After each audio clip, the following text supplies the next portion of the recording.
Sunday morning, January 11th, 1948. Early that day, these two planes departed without any delay from Santiago province to Barahona province, but at that moment, no one could have imagined what was about to happen. Decades later, many people still wonder, what happened? What was the mistake? Why did this plane crash? There are several stories and legends about why this tragedy occurred in Rio Verde.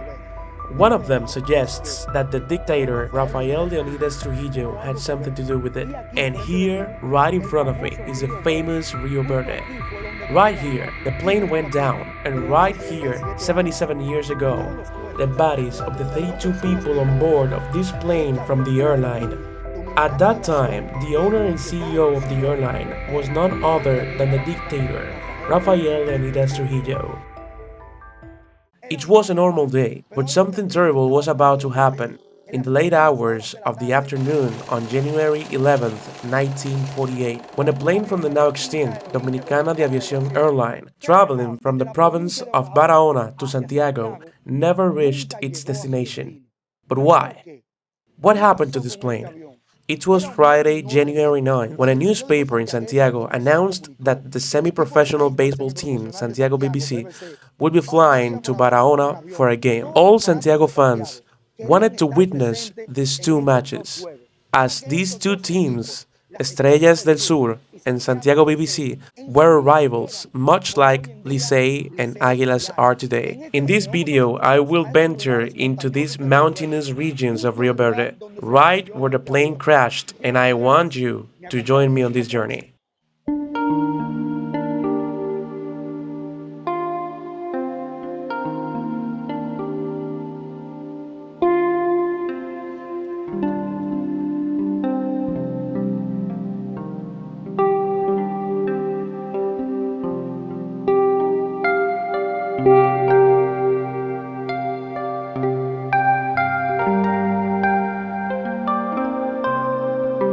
The plane crashed in Yamasá, Rio Verde, a municipality in the Monte Plata province. A total of 32 people were on board, including the entire Santiago BBC team, except for the only survivor, Enrique Mariscal Lantigua. This player chose to travel by road to Santo Domingo and then continued to Santiago. There are many stories and legends surrounding why this plane crashed. Later on, we will dive deeper into this tragedy that left a lasting impact on baseball and Dominican Republic.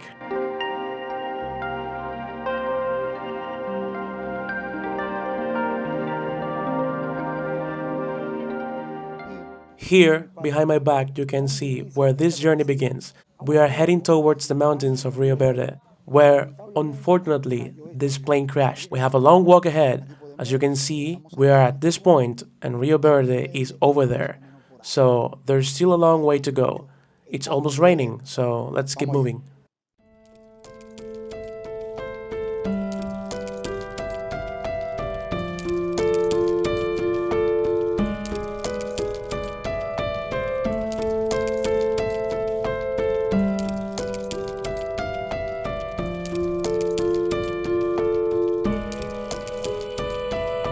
There are several stories and legends about why this tragedy occurred in Rio Verde.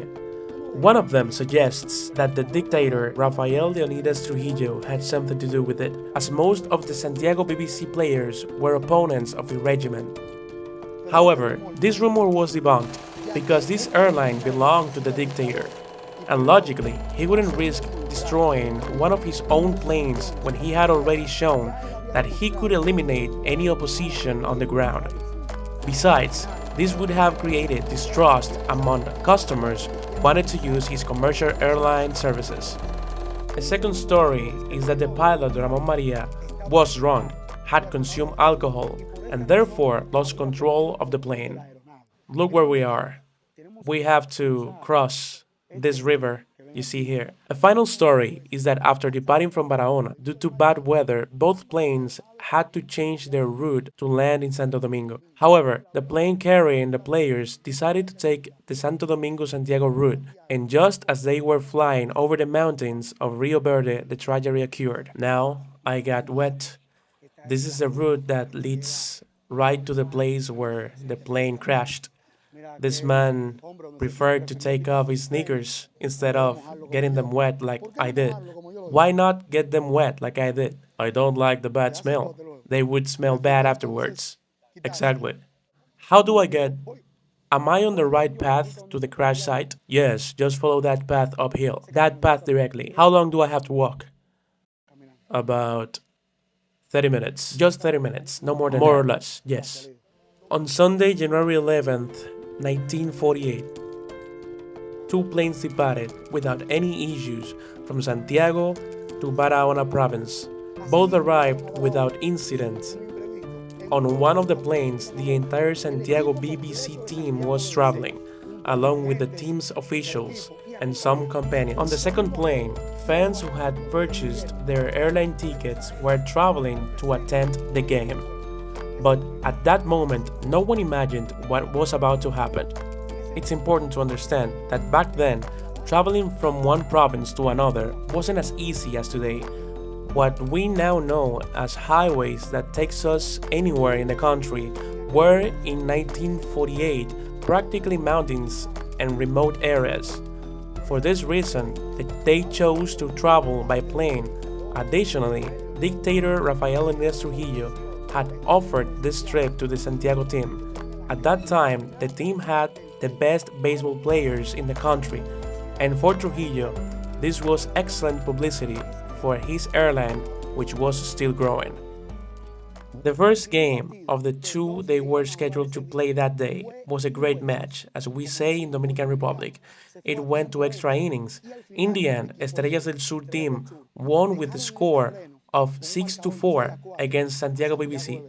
The second game was won by Santiago BBC with a score of 9-2. Look at here, this little house caught my attention. It has a very countryside style. I can imagine sitting here, sharing moments with family and close friends around a bonfire. Incredible. Something that really stands out to me is that despite this being a very mountainous area, I've seen many houses around. I imagine that back in 1948 it wasn't like this. Look at this house. It really caught my attention. Let's zoom in so you can see it better. Look over there. Whoa. I imagine this is the path to get there. And one wonders, how do people live here on a mountain, far from everything? Far from metropolis, far from the noise, the streets, modernity. But I'll tell you something. Easily, these people are probably happier than those of us who live in the city. Because what makes you happy doesn't necessarily have to make others happy. We've been walking for a while now. Look, this house caught my attention. Let's ask if we can find someone older from back then that maybe was a child or someone who knows this story of Rio Verde tragedy. Good morning. Good morning, lady. Greetings. I'm recording a documentary about the Rio Verde tragedy. Do you know about it? All I know is that some baseball players died. Have you been living here for a long time? Yes, I've lived here for 45 years. I imagine since you live here, you've been hearing about this tragedy. Yes, the plane crash with the baseball players, the bodies and remains were scattered, and later they built the monument. Okay, thank you very much. Everyone I ask in this area how much longer we have to walk tells me there's still a long way to go. But according to the location, as you can see, we are at this point, and Rio Verde is over here. I imagine the crash site must be nearby. How are you, sir? Greetings. You know, I'm recording a documentary about the Rio Verde tragedy. Filming a documentary for YouTube about the plane that crashed here. Do you have any story about something you've heard regarding to that tragedy? No, the only thing I know is that it crashed in 1948 and about 30 people died. How long have you been living in this area? I've been here for 60 years. I was born and raised here. So you have been hearing about this tragedy since you were born. All the time. All the time. And where to, sir? How do I get there?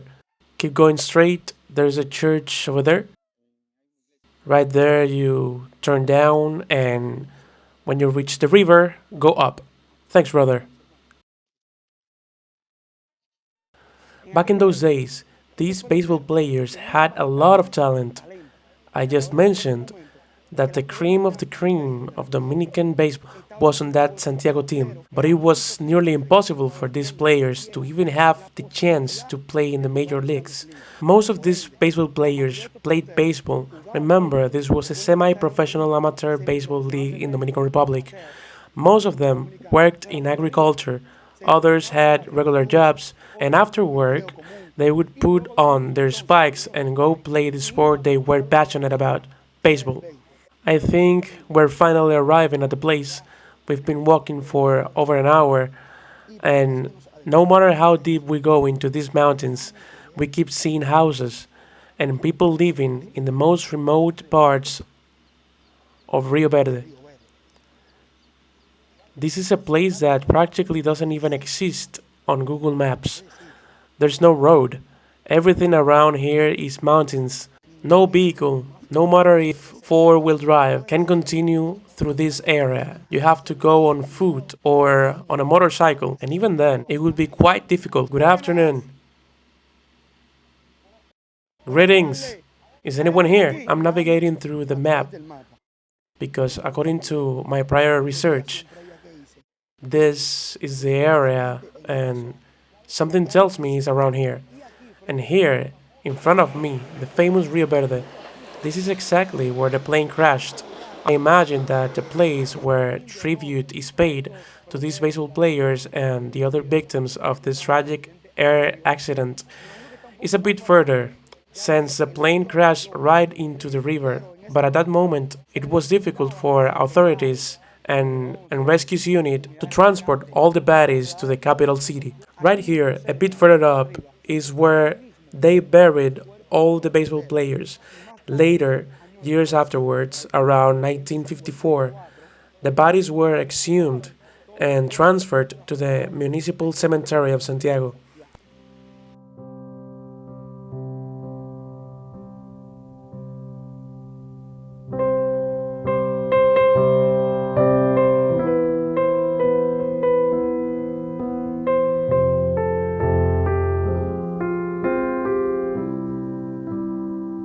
I'm now walking right in the river. I imagine we have to cross it to reach the site.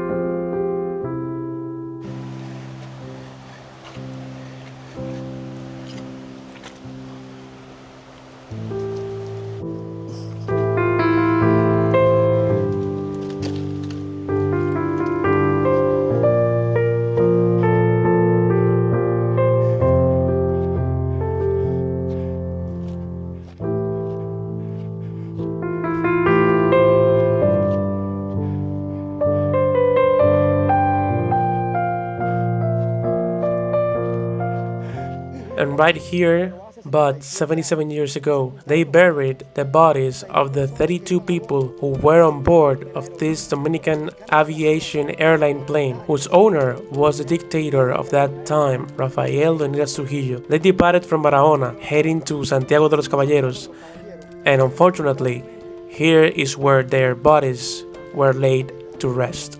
They remained here in peace until 1954, when the bodies were exhumed and relocated to the municipal cemetery of Santiago.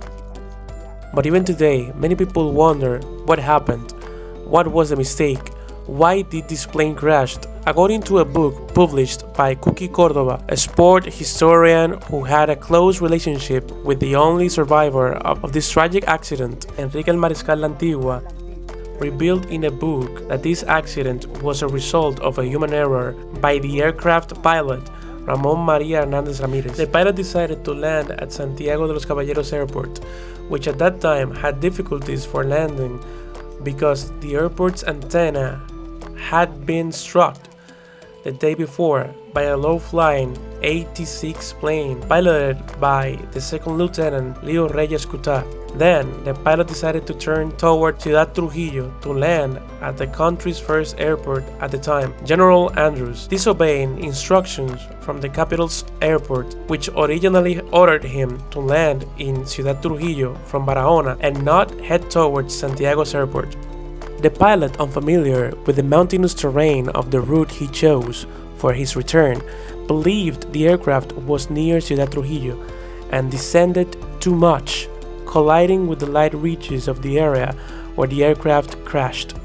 77 years after this tragedy, it remains a defined moment not only for the families and people of Santiago, since most of the players and companions were from this province, but for the entire Dominican Republic. Additionally, Barahona citizens testified that after Santiago BBC victory over the Estrellas del Sur team, they saw the pilot and co-pilot of this aircraft drinking alcohol, violating the regulations that forbids pilots from consuming alcohol while on duty. For these and other reasons, it is confirmed that this was a cause of a human error by both the pilot and the co-pilot. They disobeyed orders from the start, as instead of departing and taking off for Santiago, they should have landed in Santo Domingo. All 32 people on board of this flight perished. It's important to clarify that Enrique el Mariscal La Antigua survived because he decided at the last minute not to board this plane and instead travel to Santo Domingo by land. When he arrived to his home in Santiago,